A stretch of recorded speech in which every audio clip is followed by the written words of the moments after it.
Hello everyone and welcome. In this quick tutorial, I'm going to show you how to change App Store country on iPhone. So the first step is to go to your settings and then tap on your iCloud account at the top. Then simply scroll down and tap on media and purchases and then simply tap on view account. Now after we do that, we just have to simply tap on country region, and from here we just have to pick the desired country. Now after we do that, we just have to enter some personal details like an address.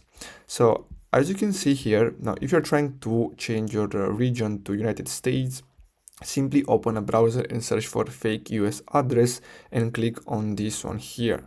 And then here you just have to use these details. You can use the phone number, you can use the even the full name if they ask you, the birthday, etc. And here the most important thing here is the address, city, state, and the zip code. So you only need this one here, these four things, to be able to change your country region, and you can do that with every country. It doesn't have to be United States.